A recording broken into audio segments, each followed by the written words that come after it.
সম্মানিত ভাইরা আমার, কাবার সংস্কার শেষ করে হযরত নবী ইব্রাহিম আলাইহিস সালাম আল্লাহ পাকের কাছে চাইলেন, রব্বানা ওয়াবআস ফীহিম রাসূলাম মিনহুম ইয়াতলু আলাইহিম আয়াতিকা ওয়া ইউআল্লিমুহুমুল কিতাবা ওয়াল হিকমাতা ওয়া ইউযাক্কিহিম। ওগো আল্লাহ, আমি তোমার কাছে দোয়া চাইছি। আল্লাহ, এই জাতি মূর্খ, এই জাতি অজ্ঞ, এরা লেখাপড়া কিছুই জানে না। আল্লাহ, এদের যদি জ্ঞান না থাকে, এদের যদি আকীদা ঠিক না থাকে, এরা যদি তোমার একত্ববাদকে বিশ্বাস না করে, এরা যদি তোমার কালাম না জানে, এরা যদি পাক না পাকি না জানে, এরা উজু গোসল না জানে, এরা কেমনে নামাজ আদায় করবে? রব্বুল আলামিন, মূর্খের দ্বারাই তোমার ইবাদত তো সম্ভব নয়। তোমার কাবাকে সংস্কার করেছি আর তোমার কাছে মিনতি করছি, আল্লাহ তুমি এদের জন্য একটা মাস্টার পাঠিয়ে দাও। আর একটু জোরে, একটা মাস্টার পাঠাও। যদিও আয়াত পাকে শব্দটা রয়েছে রসুল, আমি বলেছি মাস্টার। আমার নবী আরেক হাদিসে বলেছেন, ইন্নামা আনা বুইস্তু মুআল্লিমান। হে বিশ্ববাসী, তোমরা মনে রাখো, আমি ধরা পৃষ্ঠে এসেছি শিক্ষকতা করার জন্য। নবী মাস্টার কি মাস্টার না? আরে বাবা, যাকে বলে বাংলায় মাস্টার কিংবা ইংরেজিতে, বাংলায় বলে শিক্ষক, ইংরেজিতে বলে মাস্টার, আরবিতে তাকেই বলে মুআল্লিম। জি, আমার আল্লাহ পাকের নবী ইব্রাহিম বললেন, ওয়াবাস ফীহিম রাসূলাম মিনহুম। আল্লাহ, এই জাতির মধ্য থেকে একজনকে আপনার দূত বানিয়ে পাঠান, যে দূত হবে এদের মাস্টার। কি করবে সেই দূত? সেই মাস্টারের কাজ হলো ইয়াতলু আলাইহিম আয়াতিক, আপনার আয়াতগুলোকে এদের কাছে পড়ে শোনাবে। ওয়া ইউআল্লিমুহুমুল কিতাবা, আল্লাহ আপনার কিতাবের জ্ঞান শিক্ষা দেবে। ওয়া ইউযাক্কিহিম, এই পড়ার শেখার সমন্বয়ে তাদের অন্তরটাকে নির্মল করে দেবে, স্বচ্ছ করে দেবে, পরিচ্ছন্ন করে দেবে। মাটির মানুষ তো মাটির মতো নরম দিলের মানুষ বানিয়ে দেবে। আমার নবী পাক সাল্লাল্লাহু আলাইহি ওয়াসাল্লাম ওই আরববাসীদেরকে যেন এইরকমটাই বুঝিয়েছিলেন। তোমরা আজকের কন্যাকে হো, কিন্তু বলো না ও ছেলে, ওগো ভাইয়েরা তোমরা বলো, তোমার বাপ তোমার নানা যদি তোমার মাকে এরূপ ধাঁধায় মেরে দিত, তাহলে তোমার মতন ছেলের এই পৃথিবীর মুখ দেখা সম্ভব হতো না। ঠিক না বল? তোমার নানা যদি তোমার মারে জ্যান্ত পুঁতে ফেলে দিত, গালে নুন দিয়ে মেরে দিত, তুমি ছেলে কোথার থেকে আসতে পৃথিবী? আমার আল্লাহ পাকের নবী শুনিয়ে দিলেন, ওগো মক্কার মানুষেরা, ওগো বিশ্ববাসী, তোমরা মনে রেখে দাও, যদি কোনো বাপ তার 3টে কন্যাকে যত্ন করে ইসলামী আদব, ইসলামী শিষ্টাচারিতা, ইসলামী নিয়মে তাকে মানুষ করে তোলে, আমি আল্লাহ পাকের হাবিব বলছি, ওই লোকটার জন্য আমি জান্নাতের জামিনদারও হব। একজন সাহাবী বললেন, ইয়া রাসূলুল্লাহ, কারোর যদি 2টো কন্যা হয়, প্রিয় নবী বললেন, 2টো কন্যার বাপও যদি কন্যাদেরকে যত্ন করে সেবা দিয়ে তাদেরকে ইসলামী আদর্শে মানুষ করে তোলে, আমি রাসূলুল্লাহ তাদের জন্য জান্নাতের জামিনদার হব। একজন সাহাবী উঠে বললেন, ইয়া রাসূলুল্লাহ, আমাকে আল্লাহ একটি মাত্র কন্যা দিয়েছেন, আমি এক মেয়ের বাপ, আমার উপায় কি? নবী বললেন, ওগো তুমি মনে রাখো, ওই একটা কন্যাকেই তুমি ইসলামী আদব শিখিয়ে তাকে যদি মানুষ করে তোলো, তোমার জন্য আমি রাসূলুল্লাহ কিয়ামতে জান্নাতের জামিনদার। তবে তো মক্কাবাসী বুঝলো, এই মেয়ে সন্তানকে হত্যা করা যাবে না, এদের মেরে ফেলা যাবে না, এদের বাঁচার অধিকার আছে, এদেরকে বাঁচতে দিতে হবে। আমার আল্লাহ কোরআনে বলেছেন, ওয়ালা তাকতুলু আওলাদাকুম খাশিয়াতা ইমলাক। ওগো মক্কাবাসী, তোমরা মনে রাখো, আমার আল্লাহ বললেন, হে বিশ্ববাসী, তোমরা মনে রাখো, সন্তানদেরকে কি খেতে দেবে এই ভয়ে তোমরা সন্তানদেরকে মেরে ফেলো না। যদিও অনেক দিনের কথা, তবুও ইতিহাসের পাতা থেকে মুছে যায়নি। সেটা হলো, ভাই, আমাদেরই দেশে প্রথা ছিল সতীদাহ প্রথা। স্বামী মারা গেলে জ্যান্ত স্ত্রীকে স্বামীর চিতায় পুড়িয়ে মারা হতো। রাজা রামমোহন রায় তার বিরুদ্ধে সংগ্রাম চালিয়ে জীবন্ত স্ত্রীকে স্বামীর চিতায় পুড়িয়ে মারা থেকে রক্ষা করা হলো। এটাই ছিল এই ভারতবর্ষের হিন্দু প্রথা। কি বুঝলেন? সৌদির নয়, এই ভারতে জীবন্ত স্ত্রীকে মরা স্বামীর চিতায় পুড়িয়ে মারা হতো। কি মানবতা, কি মনুষ্যত্ব! আমার নবী একদিকে যেমন কন্যাগুলোকে বাঁচার অধিকার ফেরালেন, আমার আল্লাহ কোরআন নাজিল করলেন, নবী শুনিয়ে দিলেন, হুন্না লিবাসুল্লাকুম ওয়া আনতুম লিবাসুল্লাহুন্না। আমার নবী শুনিয়ে দিলেন, আল্লাহ বলেছেন, ও পৃথিবীর পুরুষেরা মনে রাখো, হুন্না লিবাসুল্লাকুম, ওই নারী জাতি তোমাদের দেহের আবরণ, নারী জাতি তোমাদের দেহের পোশাক, ওয়া আনতুম লিবাসুল্লাহুন্না, এবং তোমরা নারী জাতির পোশাক। একবার জোরে বলুন সুবহানাল্লাহ। তার মানে নারী পুরুষের সমন্বয়ে একটা সোনার সংসার, নারী পুরুষের সমন্বয়ে শান্তির জীবনযাপন, নারী পুরুষের সমন্বয়ে তবে উন্নতি। অতএব কেন তুমি স্ত্রী জাতিকে অবহেলিত করে তাদেরকে সংসার করা থেকে বঞ্চিত করছো? আমার আল্লাহ পাক বললেন, নবী হে, আমি তোমাকে উজ্জ্বল প্রদীপ বানিয়েছি, তোমার আলো তোমার কাছে থেকে যাবে, তোমার থেকে আলো নিয়ে সারা পৃথিবীর অন্ধকার দূর হয়ে যাবে। আমরা বাস্তবে লক্ষ্য করলে দেখি, আমিনার মতো একটি দরিদ্র পরিবার, কুঁড়ে তার ঘর, এই ঘরে আল্লাহ জ্বালিয়ে দিলেন আমার নবীর মতো উজ্জ্বল প্রদীপটাকে। আর সেই আলো আজকের গোটা পৃথিবীর 228টা দেশে পৌঁছে গেছে। আপনি তাকিয়ে দেখুন, আমেরিকায় জ্বলছে ইসলামের আলো, ইউরোপে জ্বলছে ইসলামের আলো, আফ্রিকায় জ্বলছে ইসলামের আলো, চীনে জ্বলছে ইসলামের আলো, মিয়ানমারে জ্বলছে ইসলামের আলো, শ্রীলঙ্কায় জ্বলছে ইসলামের আলো, অস্ট্রেলিয়ায় জ্বলছে ইসলামের আলো। এ প্রিয় ভাইরা আমার, এই আলো তো আল্লাহ জ্বেলেছিলেন মক্কার আব্দুল্লাহর ঔরসের আমিনার গর্ভের কুঁড়ে ঘরে। আর সেই আলোর জ্যোতিতে আজকে সারা পৃথিবী ইসলামের আলোয় উদ্ভাসিত হয়েছে। ঠিক কিনা বাবা? এখন বলুন, আমাদের দেশের একটা কথাই বলে, বাবু, খাওয়ার মজা খিদে। কথাটা ঠিক না? বলেন বলেন, চিল্লে বলেন, কথা বলুন, আমারও ভালো লাগবে, আপনাদের মুখস্থ হবে। খাওয়ার মজা খিদে। ভাই, খিদে যদি পায় না, শাক ডাল যা দেখ গোডাউনটা ভরে নেওয়া যায়। যদি পেট ভরা থাকে, ইলিশ মাছের কালিয়া আর ভেটকির কালিয়া আর বাগদার রসা যাই করে দেয়, ও রসপেন দরকার কি? এখানে টিউবলাইট জ্বলছে, হ্যালোজিন জ্বলছে, জি, এইখানে কেউ একটা হারকেন জ্বালিয়ে দিলেন, হারকেন জ্বালানোর কোনো প্রয়োজন? বলেন বলেন, ও জ্বালিয়ে কোনো লাভ আছে? জি, কিন্তু এইখানে টিউব নেই, হ্যালোজিন নেই, পুরো অন্ধকার, চারিদিকটা ঘেরা, মাথাটাও ঢাকা, পুরো অন্ধকার। একটা হারকেন জ্বালিয়ে দিল, ওই আলোটার উপকার আছে না নাই? মনে রাখবেন, খুব খেয়াল করে বুঝুন, আমার নবীকে আল্লাহ নবী হিসাবে মর্যাদায় রেখেছেন আদমের তৈরির আগে, কিন্তু ওই নবীকে পাঠাচ্ছেন 1 লক্ষ ভিন্ন মতে 2,24,000 পয়গম্বরের মাথায়। কারণ হলো, পৃথিবীটা যত শিরকে, বেদাতে, হারামিতে, কুসংস্কারে, অন্ধকারে ঢেকে যাবে, ততই আমার নবীর উজ্জ্বল প্রদীপটা জেলে দিলে লাভ তত বেশি হবে। নবীকে আল্লাহ পৃথিবীতে পাঠাতে দেরি করেছেন জগৎটা কুসংস্কারে ভরানোর জন্য। কথা বোঝা গেছে? আমি বলেছি না, খাওয়ার মজা খিদে, আলোর মজা। বাহ, ভালোই বুঝে গেছেন, আলোর মজা। শুনুন, ব্যাপারটা বুঝুন।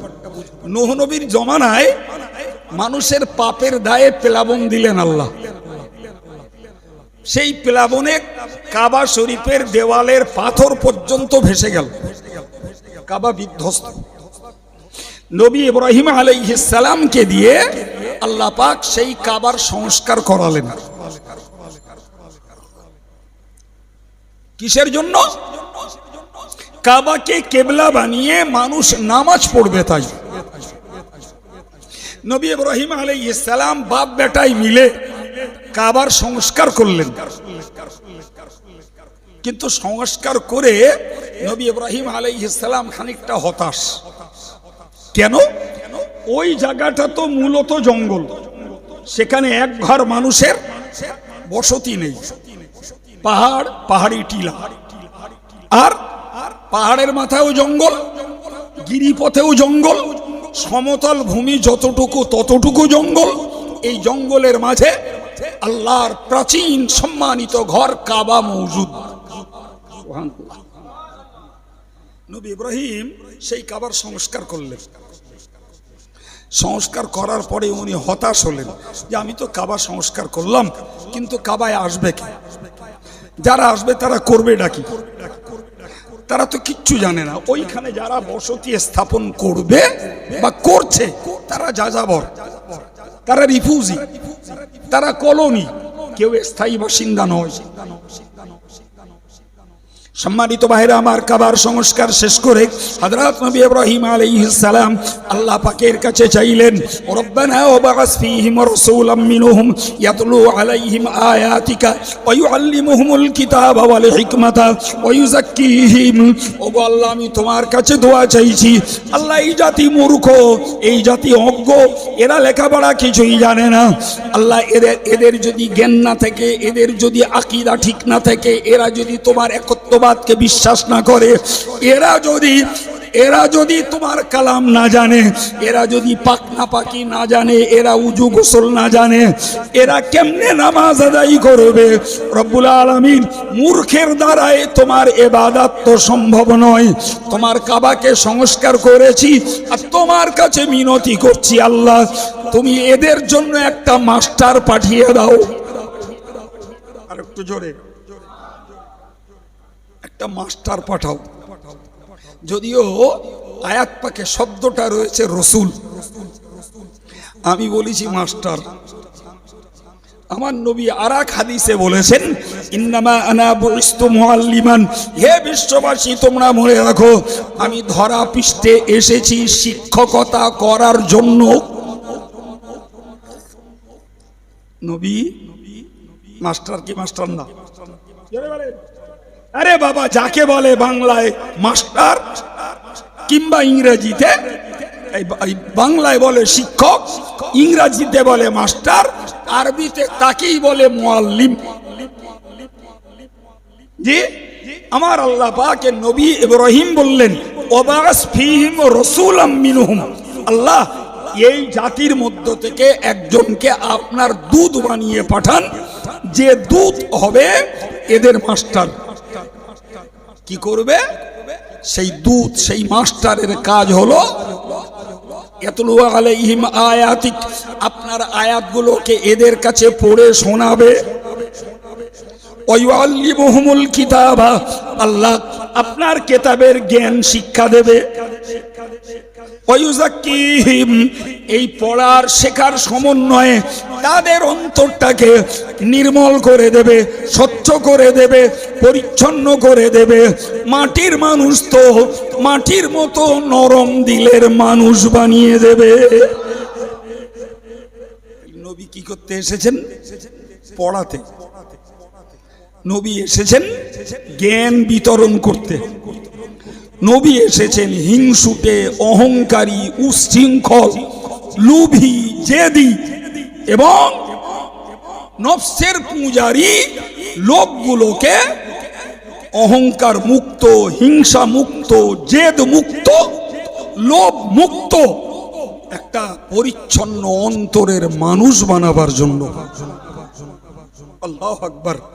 নবী সেই চেষ্টা করেছেন 23 বছর। ক বছর করেছেন বাবু? 23 বছর। 23 বছরের সাধনায় আরব সাম্রাজ্যে কোন ইমানদার মুসলমান কোরআন পড়তে জানে না এমন কেউ ছিল না, কোরআনের জ্ঞান নেই এমন কেউ ছিল না, এবং তারা সত্যকারের নির্মল স্বচ্ছ মনের মানুষ হয়নি এমন কেউ ছিল না। তাহলে নবী এসে ওই দুর্ধর্ষ বর্বর অশিক্ষিত মূর্খ মানব সমাজটাকে শিক্ষিত, বিনয়ী, নম্র, আল্লাহওয়ালা, পরকাল ভীতু, জাহান্নামের প্রতি ঘৃণা এবং জান্নাতের প্রতি আগ্রহী একটা গোষ্ঠী, একটা সম্প্রদায় তৈরি করে পর্দা নিয়েছেন। সেই আদর্শ, সেই শিক্ষা সব নবী পৃথিবীতে রেখে দিয়ে কবরে গেছেন। কিয়ামত পর্যন্ত যে জাতি, যে সম্প্রদায় নবীর সেই আদর্শ শিক্ষা কাজে লাগাবে, এরাও আল্লাহ প্রেমের বান্দা, নবী ভক্ত উম্মত, এরাও যার নাম থেকে মুক্ত জাতি, এরাও জান্নাতের দখলিকার গোষ্ঠীতে পরিণত হবে। তাহলে নবী দিবস মানে গেটিং, লাইটিং আর এই ড্রেসিং করা প্যান্ডেল নয় বাপ। নবী দিবস হলো মানুষ হওয়ার জ্ঞান লাভ করা, নবী দিবস হলো আল্লাহকে মানার পথ খোঁজা, নবী দিবস হলো নবীকে চিনে নবীর মান্যতা দেওয়া। এমন যত তৈরি হবে ততই আমাদের খরচ সার্থক।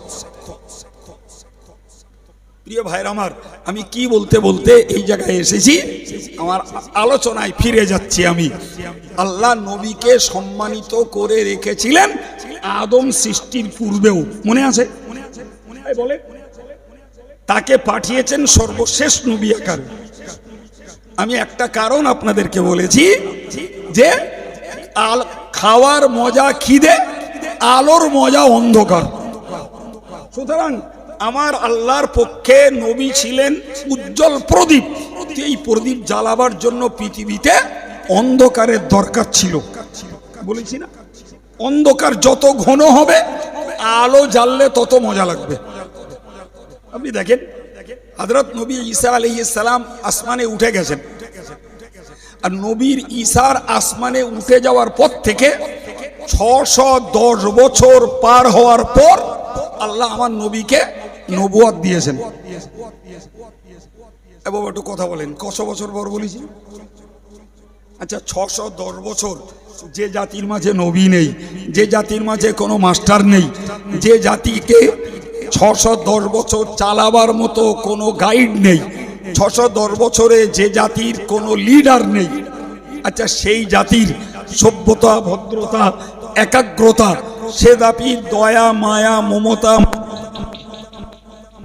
মনুষ্যত্ব কিছু থাকতে পারে বাপ? বলেন বলেন। সুতরাং এই 610 বছরে পৃথিবীটা আরো বেশি কুসংস্কারে ডুবে গেছে। তারপরে আমার আল্লাহ আমার নবীর নবুয়ত দান করেছেন। যে কথাটা প্রমাণ দেওয়ার জন্য বলতে চাইলাম, নবী ইব্রাহিম কাবার সংস্কার করে আল্লাহর কাছে চাইলেন, আল্লাহ আপনি একটা মাস্টার দেন, সেই মাস্টার এদের কোরআন পড়াবে, সেই মাস্টার এদেরকে কোরআনের জ্ঞান শিক্ষা দেবে, আর সেই মাস্টার এদের অন্তর আত্মাটাকে পরিষ্কার করে দেবে। আমার আল্লাহ জিবরাইলকে পাঠিয়ে দিলেন।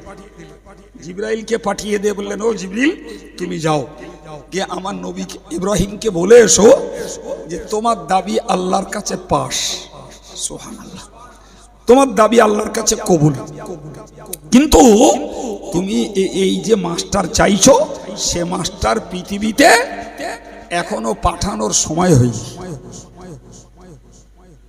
কি বুঝলেন বাবু? দাবি কি? জোরে বলেন। দাবি পাস, কিন্তু এর বাস্তবতার সময় এখনো। আশ্চর্য ব্যাপার, নবী ইব্রাহিমের এই দুয়ার 2500 বছর পরে আমার আল্লাহ আমার নবীকে পাঠিয়েছেন। আর আমার নবী এসে বললেন, আনা দাওয়াতু আবি ইব্রাহিম। আল্লাহু আকবার, আমি পৃথিবীতে এসেছি আমার পূর্ব পিতা নবী ইব্রাহিমের দোয়ার ফসল। মিল আছে কেমন দেখছেন? তিনি 2500 বছর আগে দোয়া করে বিদায় নিয়েছেন, আর 2500 বছর পরে আমার নবী এসে বলছেন আমার ওই পূর্ব পিতা ইব্রাহিম দোয়া করেছিলেন, যে মাস্টার চেয়েছিলেন আমি সেই মাস্টার, যে রসুল চেয়েছিলেন আমি সেই রসুল। একবার জোরে বলেন। তাহলে বোঝা গেল আমার নবী মর্যাদায় ছিলেন, কিন্তু কার্যগত ডিউটি শুরু হয়েছে অনেক পরে। এই কথা বুঝতে পারছেন? আপনারা সারা জীবন এরকম সবাই শুনে আসেন একটা আয়াত, ইমাম সাহেবও বলতে পারেন ওমা আরসালনাকা ইল্লা রাহমাতাল লিল আলামিন, ও নবী আমি তোমাকে পাঠিয়েছি গোটা জগৎ সমূহের জন্য করুণা বানিয়ে। একবার জোরে বলা যাবে? আর একটু জোরে বলুন, কি বানিয়ে পাঠিয়েছি?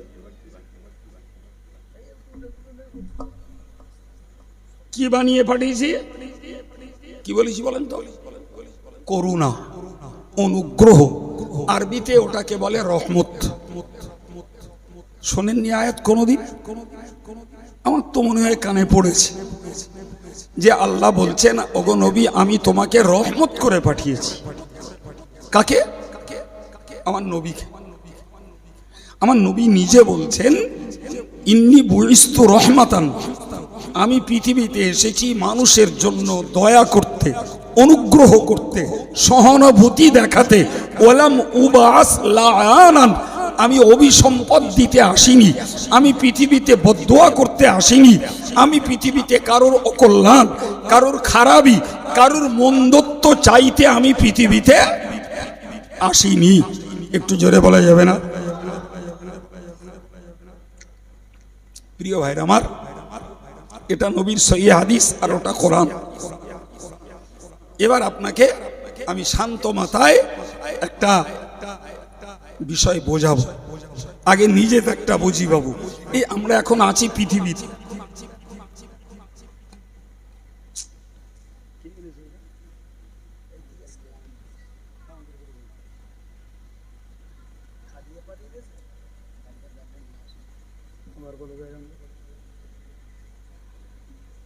কি বলেছি বাবু?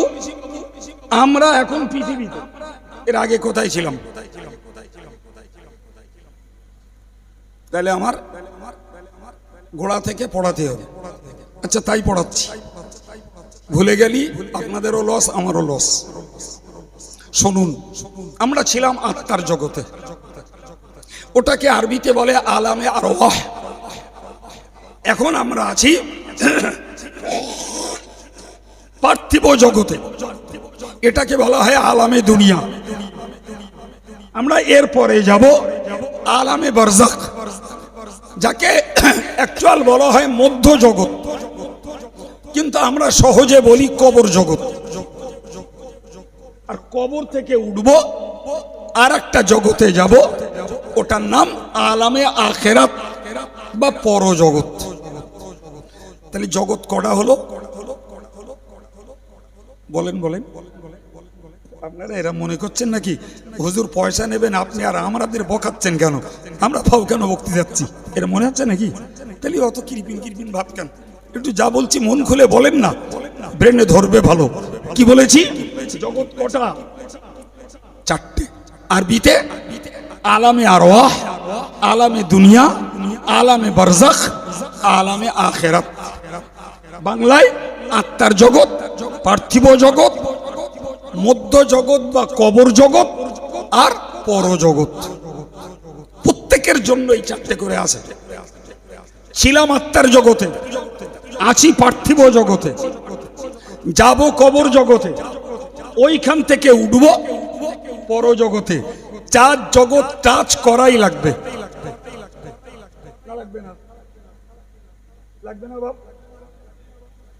সম্মানিত ভাইরা আমার, মুরব্বীরা, হে যুবকেরা, মনে রাখুন আমাদের জন্য যেমন জগৎ চারটি, আমার নবীর জন্যও চারটি। নবীর জন্য চারটি। আমার নবীকে আল্লাহ আগে বানিয়েছেন বলেছি, তাহলে এতদিন পর্যন্ত নবীকে আল্লাহ রেখেছিলেন আত্মার জগতে, এরপরে নবীকে পাঠিয়েছেন এই বাস্তব পৃথিবীতে। এটা হলো নবীর জন্য পার্থিব জগৎ। এখানে আল্লাহ নবীকে কাটাতে দিয়েছেন 63 বছর, যা বলতে যে কমপ্লিট করা হয়নি। 63 বছরের 3টে ভাগ। জন্ম থেকে 40 বছর তিনি একজন সাধারণ সামাজিক মানুষ। পরে 23 বছর তিনি ধর্ম প্রচারের দায়িত্বশীল মানুষ, কোরআন প্রচারের দায়িত্বশীল মানুষ। ওই 23 বছরটা দুটো ভাগ। 13 বছর মক্কা ইনিংস আর 10 বছর মাদানী ইনিংস। মক্কা পর্ব 13 আর মদিনা পর্ব 10। এই 13 বছরের মক্কা পর্ব নবীর জীবনের মার খাওয়ার প্রিয়। 10 বছরের মদিনা পর্ব যেমন মার খেয়েছেন তেমন পাল্টা মেরেছেন। কত বোঝাতে পারছি বাপ? এই নিখুঁত কথাগুলো বুঝতে হবে। নবী দিবস মানে শুধু কাহিনী আর গল্প না। নবী দিবস মানে শুধু সুবহানাল্লাহ পড়ে যাওয়া না বাপ। এই জ্ঞানগুলোকে জাগ্রত করতে হবে। এই 63 বছরটা ছিল নবীর পার্থিব জীবন। এরপরে 63 বছর পর আল্লাহ পাক তার নবীকে ডেকে নিয়েছেন, তিনি কবর জীবনে এখন চলছে। ঠিক না ভুল? এখন নবীর কবর জীবন তথা আলামে বারজাখ মধ্য জগৎ চলছে নবীর। প্রিয় ভাই, এরপরে রাসূল নিজে বলেছেন ইসরাফিল আলাইহিস সালাম যেদিন সিংহা ফুৎকার করবেন, হুজুর বলছেন আউয়ালু মা ইয়াখরুজু আনিল কবরি ওয়া হুয়া আনা। ইসরাফিলের সিংহা ফুৎকারের পর সর্বপ্রথম কবর থেকে উঠব আমি। কে উঠবেন? আমার নবী। এবং আরো বলেছেন আউয়ালু মা ইয়াদখুলুল জান্নাতা ওয়া হুয়া আনা। আমি রাসূলুল্লাহ সর্বপ্রথম আল্লাহর জান্নাতে প্রবেশ করব। ভাই, ওইখান থেকে শুরু হলো আলামে আখিরাত বা বাংলা বাংলি পর জগৎ। কথা ক্লিয়ার হয়েছে বাপ? জি। তাহলে আমাদের জন্য যেমন জগৎ 4টা, নবীর জন্য। এখন বক্তব্য হলো, আল্লাহ বললেন নবী তোমাকে সকল জগতের জন্য রহমত বানিয়েছি, সকল জগতের জন্য তোমাকে করুণার মূর্ত প্রতীক বানিয়েছি, সকল জগতের জন্য তোমাকে অনুগ্রহশীল বানিয়েছি। আমি একটা করে উদাহরণ দেব, শেষ করব। ওই একটা আয়াত বুঝিয়ে দেওয়াই আমার সার্থক উদ্দেশ্য। ওই একটা আয়াত বোঝাবো বলে এতক্ষণ পটভূমিকা তৈরি করেছি। ভাই, আমার নবী আত্মার জগতে যখন ছিলেন তখন আদম আলাইহিস সালামকে আল্লাহ তৈরি করলেন। ঠিক না ভুল? নবী তার আগে তৈরি। তিনি তখন কোথায় বাবা? আত্মার জগতে আদমকে তৈরি করলেন। আর আদমকে তৈরি করার পরে আমার আল্লাহ আদমের অংশ দিয়ে হাওয়াকে বানালেন। আদমের অংশ দিয়ে আল্লাহ ইচ্ছা করলে হাওয়াকেও আদমের মতো এককভাবে বানাতে পারতেন। পারতেন না? হাদিস পাকে এসেছে খালাকাল্লাহু আদামা আলা সূরাতিহি। আল্লাহ বলছেন আমি আমার নবী এবং প্রথম বান্দা, প্রথম মানব আদমকে বানিয়েছি আমার পরিকল্পিত আকৃতিতে। জোরে বলেন। পরিকল্পিত আকৃতি এই আমাদের যেমন এরকম, ঠিক যেভাবে সেট মুখ, নাক, চোখ, হাত, পা, যেখানে যেটা আমরা আমাদের অঙ্গগুলো সেট আপ দেখছি, হযরত আদম আলাইহিস সালামকে আল্লাহ পাক এই সেট আপই বানিয়েছিলেন। তবে আদম ছিলেন 60 গজ লম্বা। সহিহ বুখারীর হাদিসে বিদ্যমান আদম ছিলেন 60 গজ লম্বা। সেখান থেকে ছোট হতে হতে হতে হতে আমরা এখন এই জায়গায় এসেছি। জি, জানি না এরপরে আরো বেড়ে হতে হতে শেষ পর্যন্ত আংশুড়ি দিয়ে বেগুন পারবে কিনা। এটা আল্লাহ জানে। এই আকাশ 60 গজ থেকে। সম্মানিত ভাইরা আমার, মনে রাখুন, আদম আলাইহিস সালামকে আল্লাহ বানালেন এবং আদমের অংশ দিয়ে হাওয়াকে বানালেন। আদম আর হাওয়ার মাঝে আমার আল্লাহ বিবাহের খুতবা পড়ে তাদের মাঝে বিবাহ সম্পন্ন করে দিলেন। আদম হাওয়া বিয়ে পড়িয়েছেন কে? আল্লাহ। আচ্ছা, ও বিয়েটা ভালো না ভুল বলছিল হতে? ও বিয়ের তুলনা আছে? যে বিয়ের খুতবা পড়েছেন স্বয়ং বিয়ে শেষ, আদম হাওয়াকে আল্লাহ জান্নাতে থাকতে দিলেন। আমার আল্লাহ বললেন, ইয়া আদম উসকুন আনতা ওয়া যাওজুকাল জান্নাত ওকুলা মিনহা রাগাদান হাইসু শিইতুমা ওয়ালা তাকরাবা হাযিহিশ শাজারা। আমার আল্লাহ বললেন, ওরে আদম, তুমি আর তোমার স্ত্রী এই জান্নাতে থাকো, যেথায় ইচ্ছা সেথায় ঘোরো, যা মন চায় তাই খাও। একটা গাছকে ইন্ডিকেট করলেন, একটা গাছকে চিহ্নিত করে বললেন, এই গাছের নিকটেও যেন এসো না, বাকি সব স্বাধীনতা, যেথায় ইচ্ছা ঘোরো, যা মন চায় থাক খাও, সব কিছুই তোমার অবাধ স্বাধীনতা। প্রিয় ভাইরা আমার, হযরত আদম আলাইহিস সালাম জান্নাতে থেকে জান্নাতের আরামে এসে ঘুমিয়ে পড়লেন। ঘুম ভাঙতে চেয়ে দেখলেন পাশে এক পরমা সুন্দরী, রূপ লাবণ্য ঝরে পড়ছে একটা টলটলে যুবতী। এই পৃথিবীর প্রথম মহিলা। এর আগে মেয়ে সন্তান নামে পৃথিবীতে আল্লাহ কাউকে বানাননি। অথচ মহান আল্লাহর কুদরতের কি খেলা! আদম ঘুম ভাঙতেই পরমা সুন্দরী একজন মহিলাকে দেখে উনি হাত বাড়ালেন, তার গায়ে হাত দেবেন। ওই সুন্দরী মেয়েটাই হাওয়া। উনি বললেন, খবরদার, আমার গায়ে স্পর্শ করবেন না যতক্ষণ আমার মোহর আদায় না করেন। কি চাইছে? মোহর হলো নারী জাতির একটা সম্মান, নারী জাতির পাওনা একটা সাম্মানিক, এটাই হলো মোহর। আমরা ছোটবেলা থেকে দেখে আসছি, জি, আমাদের দেশে ঘরে বিয়ের প্রচলন ছিল। সেখানে বলতো, এত টাকা দেন মোহরের পরিবর্তে তোমার সঙ্গে বিয়ে দিলাম। এই কারো মনে আছে? মজলিসে জীবনে জাননি এরকম বলে না, বলে না। এ জীবনে এরা অর্থ বুঝলো না। আরে দেন মোহর মানে হলো ধার মোহর, দেন মানে ধার। এমন সর্বনাশ, জি, সেই মেয়েটা নিয়ে ঘর করলো, 4টে ছেলে 3টে মেয়ে, তারপরে মরে গেল। এখন খোঁজ নিচ্ছে সে দেন মোহর খুলে দেশ কিনবে। আছে না নাই? জানাজার ইমাম দাঁড়িয়ে, শিগগির যাও বোরকাত জিজ্ঞেস করে এসো, দেন মোহর খুলে দিস কিনা। আল্লাহ শুকরিয়া, এই ওয়াজ নসিহতের বরকতে এখন দেখছি অনেক মানুষ মোহর নগদে দিচ্ছে। মনে রাখবেন, ওই মোহর কিন্তু আপনি একটা দেনদার।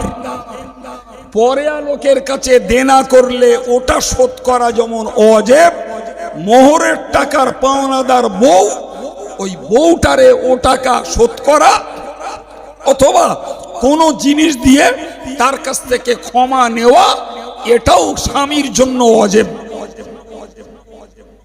যদি জীবন্ত থাকতে এই কাজ না করা হয়, মনে রেখে দেবেন, যতই বলেন জীবন সঙ্গিনী, যতই বলেন অর্ধাঙ্গিনী, কিয়ামতে হবে কাল নাগিনী। বলবে মোহরের টাকার বিনিময়ে সব দিয়ে তাই যাও। মনে থাকবে, যারা দেন মোহরে তথা ধার মোহরে বিয়ে করেছেন, আজও পয়সা দিয়ে কিংবা কোনো মাল সামান দিয়ে শোধ করেননি, অবিলম্বে ওটা শোধ করবার ব্যবস্থা করবেন। অনেক সময় এমন দেখা যায়, স্বামীর আগে স্ত্রী মারা যায়, যায় না? কতবার দিলাম এ ফতোয়া, কত লোকে বলল, হুজুর, সে আমার স্ত্রী মারা গেছে, সে দেন মোহর শোধ করা হয়নি, এ টাকা কি করবো হুজুর, এখন দেওয়ার মনে হচ্ছে। তা আপনাদের একটু বলে দেয়, হ্যাঁ নাকি থাকবে? বলে দেয়, হ্যাঁ, যদি উপকার হয়।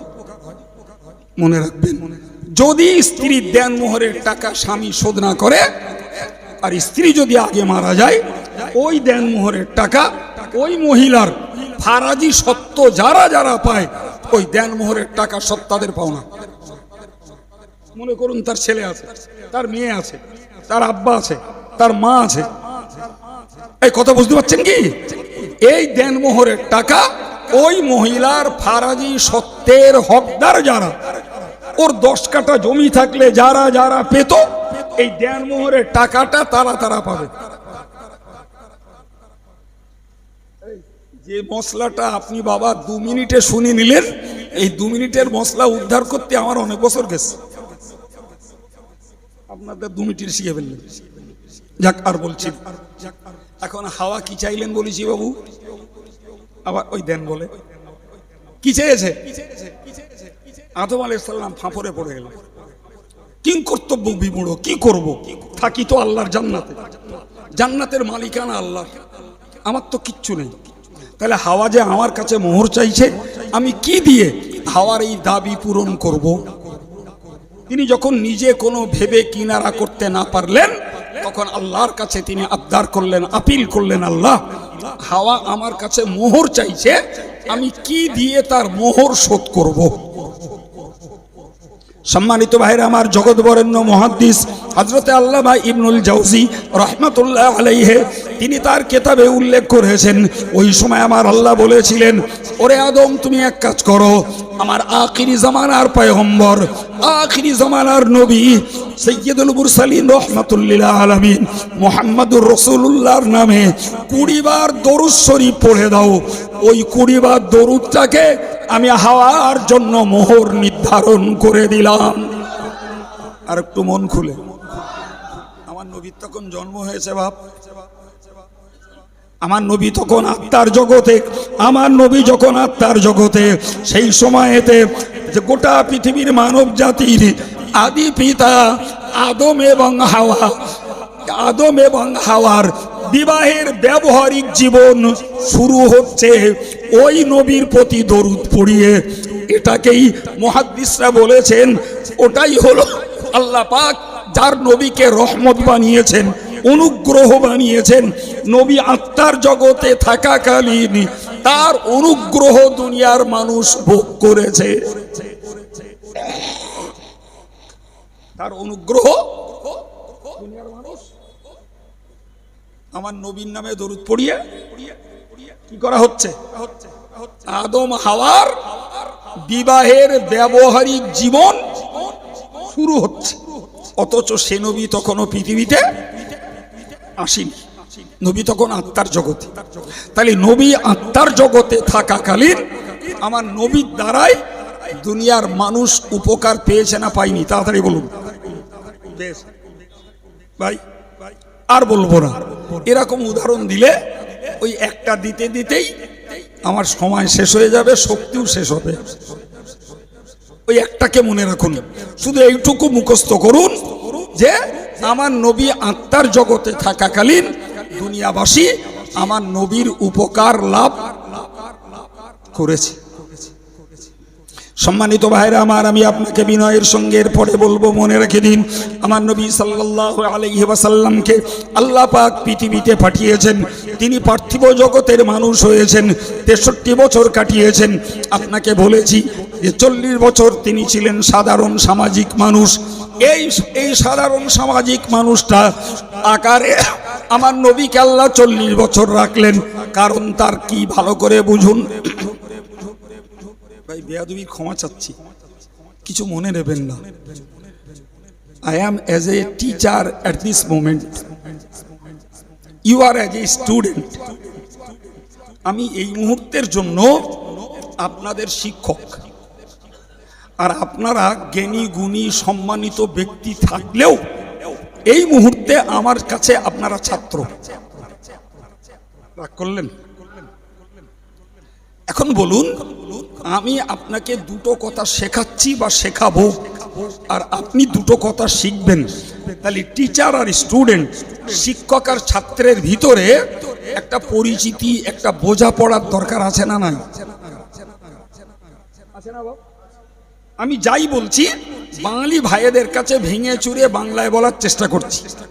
আর আমি যদি এই শ্রোতাদের নারী নক্ষত্র না বুঝে খানিক আরবি শব্দ, খানিক উর্দু শব্দ, খানিক ইংরাজি শব্দ গুঁজে দিয়ে যদি বলতাম, তাহলে অনেক ভাইয়েরা কথাগুলো বুঝতে পারতেন না।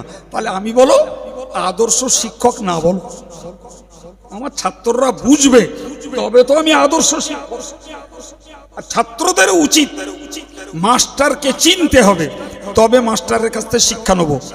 আমি চিনলুম না, জানলুম না, দুম করে এক হজরত এনে হাজির করে দিলুম, হজরত তার মতন গিয়ে দিয়ে চলে গেল।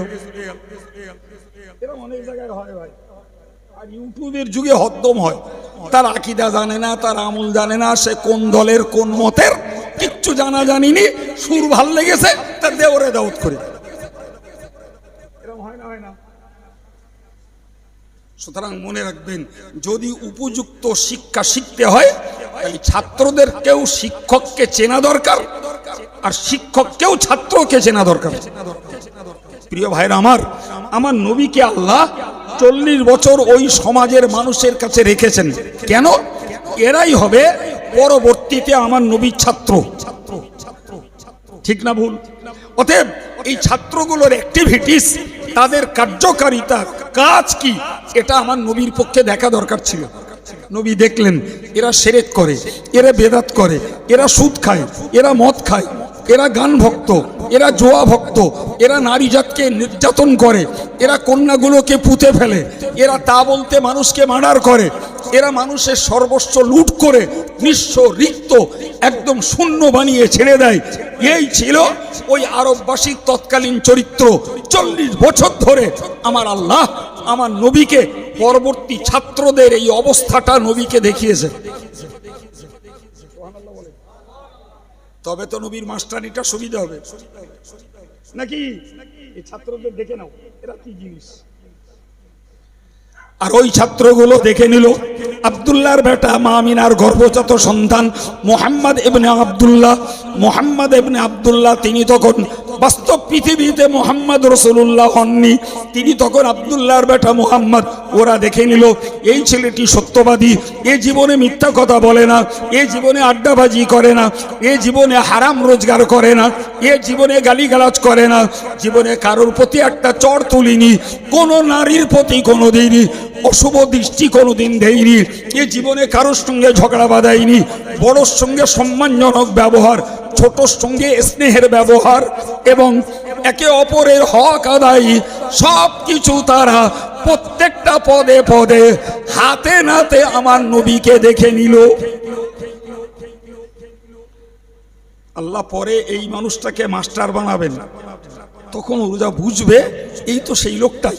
আজকে যে রসুল বলছে, এই লোকটার কোনোদিন মিথ্যা বলতে শুনিনি, এই লোকটার কোনোদিন গালি দিতে শুনিনি, এই লোকটা কোনোদিন অশালীন আচরণ করিনি, এই লোকটা কারোর প্রতি কোনোদিন রুষ্ট রূঢ় হইনি, এই লোকটা কারোর সঙ্গে ঝগড়া করিনি, অন্যকে হত্যা করা তো দূরের কথা, কারোর প্রতি অন্যায়ভাবে একটা হাত তোলেননি, এই লোকটা কোনোদিন মদের গ্লাস স্পর্শ করিনি, এই লোকটা কোনোদিন খেলায় মেতে উঠিনি, এই লোকটা কোনোদিন গানে আসক্ত হইনি।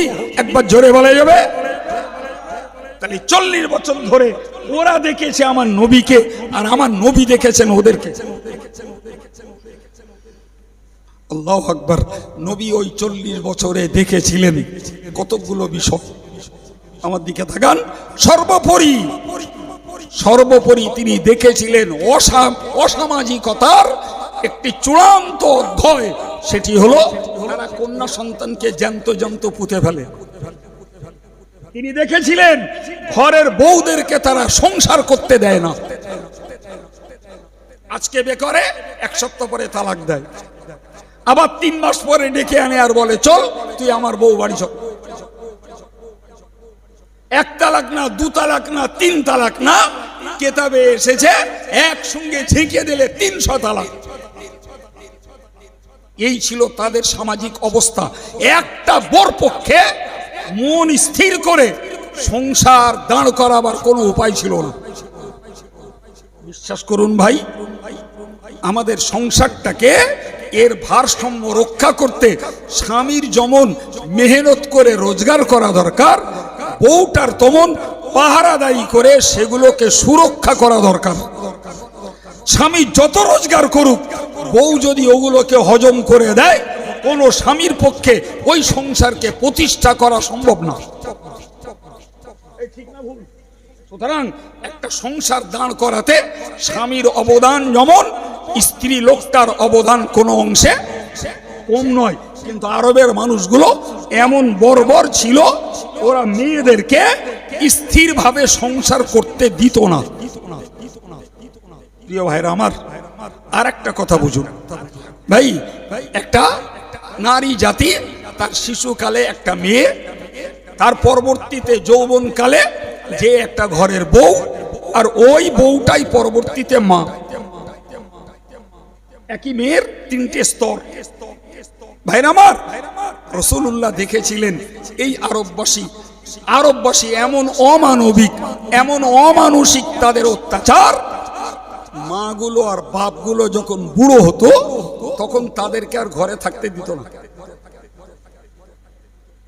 ভাই আল্লাহ শুকরিয়া আদায় করেন, আল্লাহ শুকরিয়া আদায় করেন ওই নবীর ওসিলায় আজকের এই আলেমদের মুখের কথায় মুসলিম ঘরের ছেলে বৌমারা তাদের বৃদ্ধ বৃদ্ধা বাপ মার শ্বশুর শাশুড়িকে যত্ন করতে শিখেছে। আপনি জান, আমার চ্যালেঞ্জ যে মুসলমানের কোন বুড়ো বুড়িকে আপনি বৃদ্ধ আশ্রমে পাবেন না। কিন্তু যান আপনি বৃদ্ধাশ্রমে, প্রচুর পরিমাণে নন মুসলিমদের ঘরের বুড়ো বুড়িরা ছেলে চাকরি করে, বৌমা চাকরি করে, ওই বুড়ো শ্বশুর আর বুড়িমা শাশুড়ির ঘগানি কাশি সহ্য করতে রাজি না। তাদের উহ আহ বাবারে মারে এরা শুনতে রাজি না। ৫,০০০-এর জায়গায় ১০,০০০ মাসে দেবো, যাও বৃদ্ধাশ্রমে জমা করে এসো। কিন্তু শুকরিয়া আল্লাহর দরবারে ওই নবীর খাতিরে, ওই নবীর কথার বিনিময়ে মুসলমান ঘরের ছেলেরা বৌমারা, এরা গরিব হোক, এরা দরিদ্র হোক, তারপরেও মায়ের সেবা, বাপের সেবা, বাপ মার ট্রিটমেন্ট, হয়তো পয়সা কারুর কম, সে সেবা কম দিতে পারে, পয়সা কারুর বেশি, সে বেশি দিতে পারে, কিন্তু অন্যদের মতো বৃদ্ধাশ্রমে দিয়ে আসে না। কথা বলছেন না কেন? থাকে তো আমার বলবেন, আমি আমার কথা উইথড্র করব। হে মুসলমান, একটু বুঝতে হবে। আমার নবী পাক সাল্লাল্লাহু আলাইহি ওয়াসাল্লাম ওই আরববাসীদেরকে যেন এই রকমটাই বুঝিয়েছিলেন, তোমরা আজকের কন্যাকে হত্যা করছো, কিন্তু বলো না ও ছেলে, ওগো ভাইয়েরা তোমরা বলো, তোমার বাপ তোমার নানা যদি তোমার মাকে এরূপ দাদায় মেরে দিত, তাহলে তোমার মতন ছেলের এই পৃথিবীর মুখ দেখা সম্ভব হতো না। তোমার নানা যদি তোমার মারে জ্যান্ত পুঁতে ফেলে দিত, গালে নুন দিয়ে মেরে দিত, তুমি ছেলে কোথার থেকে আসতে পৃথিবী? আমার আল্লাহ পাকের নবী শুনিয়ে দিলেন, ওগো মক্কার মানুষেরা, ওগো বিশ্ববাসী, তোমরা মনে রেখে দাও, যদি কোনো বাপ তার 3টে কন্যাকে যত্ন করে ইসলামী আদব, ইসলামী শিষ্টাচারিতা, ইসলামী নিয়মে তাকে মানুষ করে তোলে, আমি আল্লাহ পাকের হাবিব বলছি, ওই লোকটার জন্য আমি জান্নাতের জামিনদারও হব। একজন সাহাবী বললেন, ইয়া রাসূলুল্লাহ, কারোর যদি 2টো কন্যা হয়, প্রিয় নবী বললেন, 2টো কন্যার বাপও যদি কন্যাদেরকে যত্ন করে সেবা দিয়ে তাদেরকে ইসলামী আদর্শে মানুষ করে তোলে, আমি রাসূলুল্লাহ তাদের জন্য জান্নাতের জামিনদার হব। একজন সাহাবী উঠে বললেন, ইয়া রাসূলুল্লাহ, আমাকে আল্লাহ একটি মাত্র কন্যা দিয়েছেন, আমি এক মেয়ের বাপ, আমার উপায় কি? নবী বললেন, ওগো তুমি মনে রাখো, ওই একটা কন্যাকেই তুমি ইসলামী আদব শিখিয়ে তাকে যদি মানুষ করে তোলো, তোমার জন্য আমি রাসূলুল্লাহ কিয়ামতে জান্নাতের জামিনদার। তবে তো মক্কাবাসী বুঝলো এই মেয়ে সন্তানকে হত্যা করা যাবে না, এদের মেরে ফেলা যাবে না, এদের বাঁচার অধিকার আছে, এদেরকে বাঁচতে দিতে হবে। আমার আল্লাহ কোরআনে বলেছেন ওয়ালা তাকতুলু আওলাদাকুম খাশিয়াতা ইমলাক। ওগো মক্কাবাসী তোমরা মনে রাখো, আমার আল্লাহ বললেন হে বিশ্ববাসী তোমরা মনে রাখো, সন্তানদেরকে কি খেতে দেবে এই ভয়ে তোমরা সন্তানদেরকে মেরে ফেলো না। খাওয়ানোর মালিক তুমি না। আজকে বিজাতি বিধর্মীদের কথা ছেড়ে দেন, মুসলমানদেরও কপাল পুড়েছে, এরা নিয়ম শিখেছে আমরা দুটো আমাদের দুটি, তাতে যদি হয় প্লাস মাইনাস আরো খুশি, মানে একটা ছেলে একটা মেয়ে হলি আনন্দের আর শেষ নেই। এরা বলতে শিখেছে যে হুজুর সেই একটা ছেলে নিলাম আর সেই থেকে একটা মেয়ে নেবো, তাকে ছেলেটার বছর 10 বছর হয়ে গেছে তার হচ্ছে না। কত বড় বেয়াদব ছেলে মেয়ে যেন ওইটি নিজে নিজে বানিয়ে নেয়। এই কথা বলছেন না কেন? এ কথা লোকে বলে না, বলে না। অথচ আল্লাহ বলেছেন ইয়াহাবু লিমান ইয়াশাউ যুকুরা ইয়াহাবু লিমান ইয়াশাউ ইনাসা ওয়া ইয়াহাবু লিমান ইয়াশাউ যুকুরা। আল্লাহ পাক যাকে ইচ্ছা করেন মেয়ে সন্তান দেন, যাকে ইচ্ছা করেন ছেলে সন্তান দেন।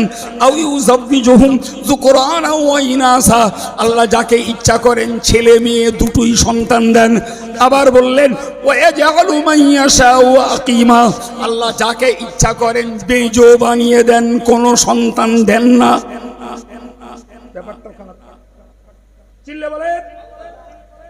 আল্লাহ বলতে তাও মনে হচ্ছে যেন পেছনে মোদি বন্দুক নিয়ে দাঁড়িয়ে রয়ে।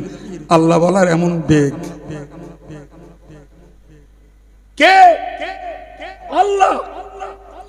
আজও এই শিক্ষিত সমাজে এমন কপাল পোড়া রয়েছে, একটা বউয়ের যদি দুটো মেয়ে হয় শাশুড়ি তার প্রতি অত্যাচার করে আর অপদার্থ ছেলেটা তারে তালাক দেওয়ার ধান্দা করে। এরা কোন জাতের মুসলমান? যদি মেয়ে হওয়ার জন্য বৌমা দায়ী হয় তাহলে 50% দায়ী তো তোর ছেলে। তা বউটা তালাক দিচ্ছি কারণ ছেলেটার বাড়িতে বের করে দে, যে তোর ওর সে ছেলে নিকো শুধু মেয়ে এভিটে তোর খাওয়া হবে না, বেরিয়ে পড়ে এখান থেকে। অত্যাচার শুধু পরের মেয়েটার উপরে। হ্যাঁ আছে না নাই? রে ভাই রে, ওরকম কত কেস আমার রেডারে ধরা আছে।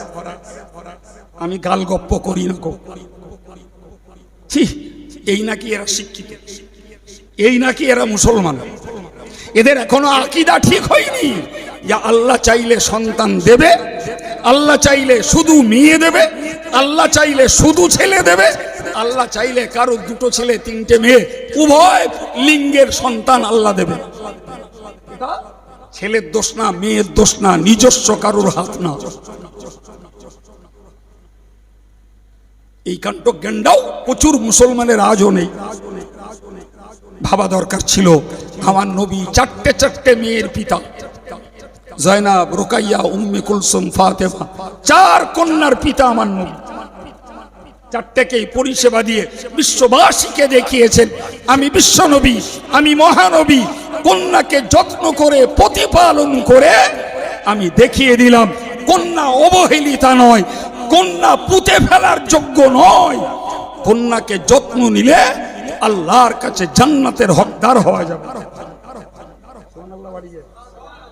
না খিচড়ি খাইয়ে, তাহলে খিচড়ি খাইয়ে দেয় তারপর লাগি সোহানাল্লাহ বলতে মনে হচ্ছে ডেঙ্গুতে উঠে যায়। কি অবস্থা! এটা মহব্বত নেই প্রিয় ভাই। তাহলে নবী এই নারী জাতির প্রাথমিক জীবন, যাদেরকে আমরা মেয়ে সন্তান বলি, মেয়ে বলি, তাদের জীবন রক্ষার্থে সংগ্রাম কার? জোরে বলেন। সংগ্রাম রাসূলুল্লাহ। কার সংগ্রাম? রাসূলুল্লাহ। এই সংগ্রামের রসদ জুগিয়েছেন আল্লাহ। ইহুদি জাতির কোন নেতা, খ্রিস্টীয় জাতির কোন নেতা, বৌদ্ধ জাতির কোন নেতা এই নারী জাতকে বাঁচাতে এগিয়ে আসেনি। যদিও অনেক দিনের কথা, তবু ইতিহাসের পাতা থেকে মুছে যায়নি। সেটা হলো ভাই, আমাদেরই দেশে প্রথা ছিল সতীদাহ প্রথা। স্বামী মারা গেলে জ্যান্ত স্ত্রীকে স্বামীর চিতায় পুড়িয়ে মারা হতো। রাজা রামমোহন রায় তার বিরুদ্ধে সংগ্রাম চালিয়ে জীবন্ত স্ত্রীকে স্বামীর চিতায় পুড়িয়ে মারা থেকে রক্ষা করা হলো। এটাই ছিল এই ভারতবর্ষের হিন্দু ধর্মদের প্রথা। কি বুঝলেন? সৌদির নয়, এই ভারতে জীবন্ত স্ত্রীকে মরা স্বামীর চিতায় পুড়িয়ে মারা হতো। কি মানবতা, কি মনুষ্যত্ব! আমার নবী একদিকে যেমন কন্যাগুলোকে বাঁচার অধিকার ফেরালেন, আমার আল্লাহ কোরআন নাজিল করলেন, নবী শুনিয়ে দিলেন, হুন্না লিবাসুল লাকুম ওয়া আনতুম লিবাসুল লাহুন্না। আমার নবী শুনিয়ে দিলেন, আল্লাহ বলেছেন, ও পৃথিবীর পুরুষেরা মনে রাখো, হুন্না লিবাসুল লাকুম, ওই নারী জাতি তোমাদের দেহের আবরণ, নারী জাতি তোমাদের দেহের পোশাক, ওয়া আনতুম লিবাসুল লাহুন্না, এবং তোমরা নারী জাতির পোশাক। একবার জোরে বলুন সুবহানাল্লাহ। তার মানে নারী পুরুষের সমন্বয়ে একটা সোনার সংসার, নারী পুরুষের সমন্বয়ে শান্তির জীবনযাপন, নারী পুরুষের সমন্বয়ে তবে উন্নতি। অতএব কেন তুমি স্ত্রী জাতিকে অবহেলিত করে তাদেরকে সংসার করা থেকে বঞ্চিত করছো? নারীর জীবনকে স্ত্রী হিসাবে বাঁচাতে সংগ্রাম করলেন কোরআন দ্বারা রাসূলুল্লাহ। ওই নবী পাক শুনিয়ে দিলেন, ওই নবী শুনিয়ে দিলেন, হে মানুষেরা, তুমি তোমার বাপের মর্যাদা বোঝো, মায়ের মর্যাদা বোঝো। আমি রাসূলুল্লাহ বলছি, আল জান্নাতু তাহতা আকদামিল উম্মাহাত, যে মায়ের গর্ভে তোমার জন্ম, ওই মা বৃদ্ধা হোক, বুড়ি হয়ে যাক, তার ক্ষয় কাশ হোক, তার টিবি হোক, তার ক্যান্সার হোক, ওর গর্ভে তোমার জন্ম। তুমি একবার ভেবে দেখেছো কোনোদিন, তুমি যখন কাদার দলার মতো ছিলে, ওই মা তোমাকে তোমার পায়খানা মেখে, তোমার পেশাব মেখে, খাওয়া ফেলে ধুয়ে, শোয়া বাদ দিয়ে তোমাকে নিয়ে যত্ন করে করে প্রতিপালন করে তুলেছে। আজকের বৃদ্ধা বয়সে সে নানা রোগে আক্রান্ত। তুমি মনে রাখো, ওই মায়ের সেবা, ওই মায়ের আনুগত্যতা, ওই মায়ের যত্নের ভিতরে রয়েছে তোমার জন্য জান্নাত। তুমি বাপকে চিনোছো? যে বাপের ঔরসে তোমার জন্ম, ওই বাপ তোমার পরিষেবার আর এক নায়ক। তোমার দুধের পয়সা, তোমার খাবারের পয়সা, তোমার পোশাকের পয়সা, তোমার ট্রিটমেন্টের পয়সা, সব কিছু তাকেই মাথার ঘাম পায়ে ফেলে যোগান দিতে হয়েছে। তবে তুমি ছেলে, তোমার চোখ ফুটেছে, তবে তুমি ভদ্র হয়েছো, তবে তুমি লেখাপড়া শিখেছো, তবে তুমি অ্যারিস্টোক্রেট সেজেছো, তবেই তুমি হাই হাই পরিবারে তুমি মিশতে পেরেছো। আজকে ভদ্র বলে তুমি বাপকে ভুলে গেলে। বাপ তোমার মেটো খাটা জোন, বাপ তোমার চাষো জমি চাষ করা, জমি চাষ করা এক মজদুর। তুমি আজকে চাকরিজীবী, ফলে তোমার বাপের মান হারিয়ে গেছে। আমার নবী পাক সাল্লাল্লাহু আলাইহি ওয়াসাল্লাম বুঝিয়ে দিলেন, নিশ্চিত করে মনে রাখো, এই বাপ আর মা হলো তোমার কাছে সবথেকে বেশি সমাদরের।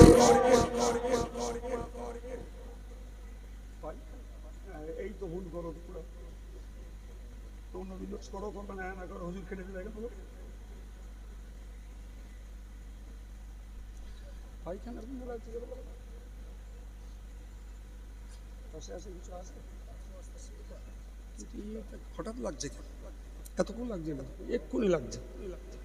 সম্মানিত ভাইরা আমার, আমি আপনাদের এই বিশ্বাসটা আনাতে চাইছি। তাহলে নারীর কন্যা হিসাবে, ঘরের বধূ হিসাবে, মা হিসাবে তাদের সম্মান, তাদের অধিকার ফিরিয়ে দিতে চেষ্টা চালিয়েছেন কে বাবা? জোরে বলেন কে? আজকের যদি আমার ঘরের মায়েরা এই কথাগুলো বুঝতেন, এই কথাগুলো যদি তারা জানতেন, তাহলে অন্তত পক্ষে নিজেদের আব্রুকে তারা হেফাজত করতেন। যদি এগুলো জানতেন, বিলাসিতা আর সাজগোজ পর পুরুষকে, যুব সমাজকে ফোসলানোর জন্য রকমারি বিচিত্র সাজ আর তাদের যত্র তত্র আনাগোনা, এগুলোকে ছেড়ে দিয়ে অন্তত পক্ষে ভাবতেন, যে নবী আমার বাঁচার পথে চেষ্টা করেছেন, বাঁচানোর জন্য সংগ্রাম করেছেন, আমার সম্মান ফিরিয়ে দিয়েছেন, আমার সংসার করার অধিকার ফিরিয়ে দিয়েছেন, আমার মর্যাদাকে ফিরিয়ে দিয়েছেন। নবী দিবস উদযাপন করার পক্ষে আমার মায়েদের আগ্রহটা আরো বেশি থাকা দরকার ছিল। পুরুষের জন্য আমার নবীকে এত করতে হয়নি, পুরুষের জন্য শুধু শিরক থেকে বাঁচিয়ে ইমানের কলেমা পড়ানোর দাওয়াত দিয়েছেন, বেদাত থেকে বাঁচিয়ে সুন্নতে অনুসরণের চেষ্টা চালিয়েছেন, অসামাজিক কাজগুলো থেকে বাঁচিয়ে তাদেরকে আল্লাহ রসুলের তরিকা মতো চালাবার পক্ষে কাজ করেছেন। এটা নারী পুরুষ সবার জন্য সমান, কিন্তু স্পেশালি নবীর খেদমত নারী জাতির জন্য। বিশ্বাস করুন, আজকের মুসলিম কমিউনিটির মেয়েরা এরা বুঝিনি। এরা যদি বুঝতো তাহলে শুধু বিলাসিতার বস্তু সামগ্রী ব্যবহার করে রকমারি শাড়ি আর রকমারি তাদের বিচিত্র রং এসব করে রাস্তায় উঠে উঠে এরা অন্যকে ফোঁসলাতো না। এরা পর্দাবৃতা হতো, এরা নামাজি হতো, এরা আল্লাহ ওয়ালি হতো, এরা কোরআন পড়তো, এরা স্বামীর ভক্তি করত, এরা বিনয়ী হতো, এরা নম্র হতো, এরা লজ্জাশীল হতো।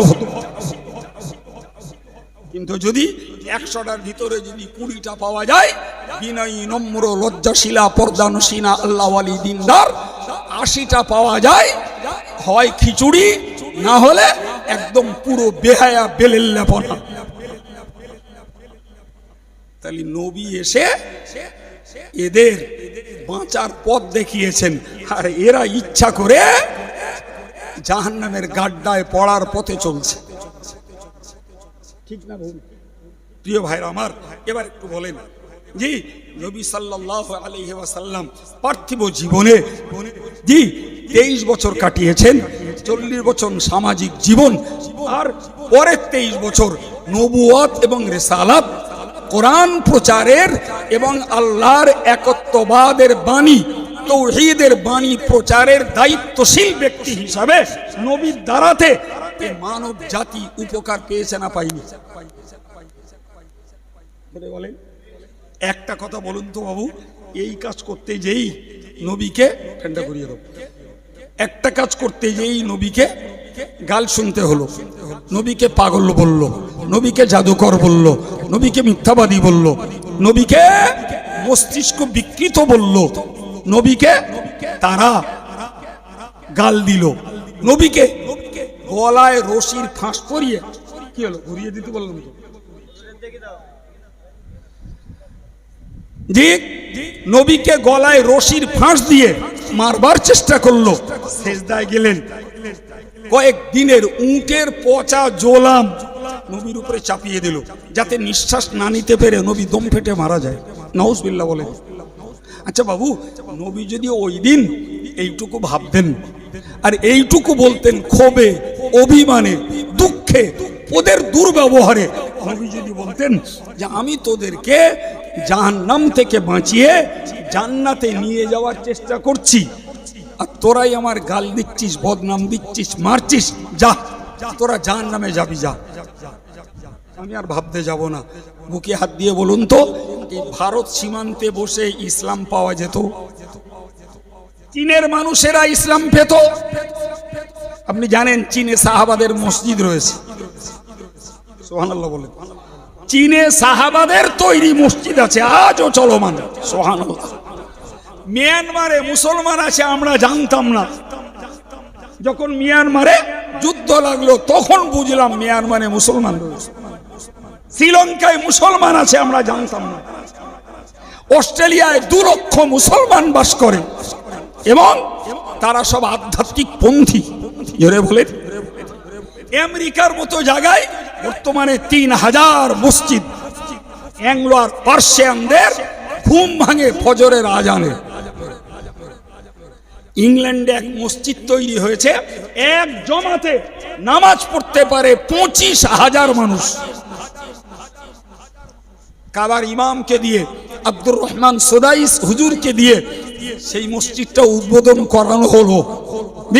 সাইকেলে না, মোটর বাইকে না, বিদেশ থেকে এরোপ্লেন করে উড়ে উড়ে এত মুসল্লি গেছে, 25,000 লোকের আইটেমের মসজিদে জায়গা হয়নি। আমরা তো শুধু মগের মুল্লুক দেখতেছি সুন্দরীর এক মসজিদ, মনে করছি কামাই ধুনিয়ে ফেলি সব। আর বিশ্ব জুড়ে কি হচ্ছে খবর রাখি না। আজকে নেটের যুগে ইউরোপ আর আফ্রিকার কালো কালো মানুষগুলো অবাক হয়ে যাবেন, তাদের দেখলে দয়া লাগবে, এত করুণ তাদের দৃশ্য। অথচ আলহামদুলিল্লাহ সেখানে কোরআনিয়া মাদ্রাসা, সেখানে মসজিদ, তারাও যথারীতি ধর্ম করছে। প্রিয় নবী সাল্লাল্লাহু আলাইহি ওয়াসাল্লামের তার এই আপোষহীন সংগ্রাম, আল্লাহ তাকে পাঠিয়েছেন পৃথিবীর মানুষের মাঝে শান্তি প্রতিষ্ঠা করার জন্য। মাত্র 23 বছরে তিনি এমন বীজ পুঁতে রেখে গেছেন, সেই বীজ থেকে গাছ হয়ে তার শাখা, তার ডালপালা সারা বিশ্বময় ছড়িয়ে গেছে। কালে কালে যুগে যুগে ভাই ফেরাউন, নমরুদ, সাদ্দাদ, কারুন, হামান, আবু লাহাব, আবু জেহেল্লা, ভাই এরকম ধারায় ভাই রাশিয়াতে, চীনে, মার্কিনের বড় বড় নাস্তিকেরা, আজকের যুগের আমাদের দেশের ফেরাউন আর নমরুদেরা, এরাও ইসলামটাকে ডুবিয়ে চুবিয়ে মারার চেষ্টায় আছে। এদের ন্যূনতম কাণ্ঠজ্ঞান যদি থাকতো তাহলে একটা কথা বুঝতো, ইসলাম অ্যাজ এ টিউব, ইসলাম একটা টিউবের মতো। ওই ওই চাকায় যে টিউব দেওয়া থাকে, আচ্ছা কোন মোস্তানের ক্ষমতা আছে একটা টিউবে হাওয়া ভরে দেওয়া হবে, তুমি ওইটারে পুকুরে চুবিয়ে সেদিন কিরাম পারো? পারবা? তোমার শক্তি ভর চুবিয়ে তুমি ক্লান্ত হয়ে যাবা, তোমার আগে ঠেলে উঠবে। সারা পৃথিবী জুড়ে আমার নবীকে, কোরআনকে আর ইসলামকে যত অপশক্তি ডুবিয়ে চুবিয়ে মারবার চেষ্টা করেছে, ততই ওই টিউবের মতন মাথা চাড়া দিয়ে জেগে উঠেছে। দরকার মুসলিম জাতিটার ওই কোরআনকে, ওই নবীকে, আল্লাহর ইসলামী বিধানকে বুকে আঁকড়ে ধরা, কাজে পরিণত করা, সব কিছুর বিনিময়ে আল্লাহকে, কোরআনকে, ইসলামকে, রসুলকে মেনে চলার জন্য বদ্ধ আর প্রগাঢ় নিয়ত নেওয়া। এটাই যদি মুসলমানরা আগিয়ে উঠতে পারে, আল্লাহর মদদ আসবে। অপশক্তি, অপপ্রচার, সাম্প্রদায়িক শক্তি দূর হয়ে যাবে। দরকার আমাদের একাগ্রতা, দরকার আমাদের মনস্পৃহা, দরকার আমাদের আল্লাহ আল্লাহ রসুলকে মানার আগ্রহ। প্রিয় ভাইরা আমার, অনেকদিন আগে সুন্দরিয়ায় ওয়াজ করেছিলাম। আজকের কপাল টলতে টলতে আমাদের হাফেজ সাহেব, আমার ওই ভাইয়ের চেষ্টা আল্লাহ আনিয়েছেন, যা আল্লাহ পাক নসিবে রেখেছেন কিছু কথা বলে ফেললাম। আল্লাহ বলালেন, যদি মনে হয় আব্দুল কাইয়ুমের কথা থেকে আমরা কিছু জ্ঞানের অক্সিজেন পেয়েছি, যদি মনে হয় নবীর আলোচনা আমরা কিছু ফলপ্রসূ জ্ঞান লাভ করতে পেরেছি, সেটি আমার আপনার দাতা সহযোগী কর্মী সকলের জন্য কল্যাণের হবে। আল্লাহ তৌফিক দিন, বলুন আমিন। দুরূদ শরীফ। আল্লাহ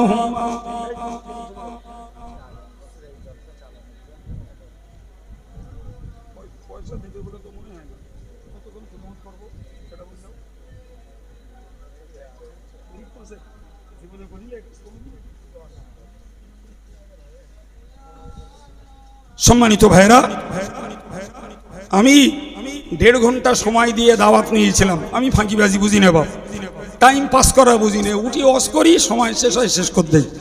তো অটোমেটিক কাঁটা 12টায় ছুঁইছে, তার মানে আমার হায়াত শেষ হওয়ার পথে এই স্টেজের। তারপরেও আমার ভাইদের একটু দাবি, আগামী বছর এই নবী দিবস উদযাপন হবে। আপনারা এতে রাজি আছেন? হ্যাঁ না বলেন।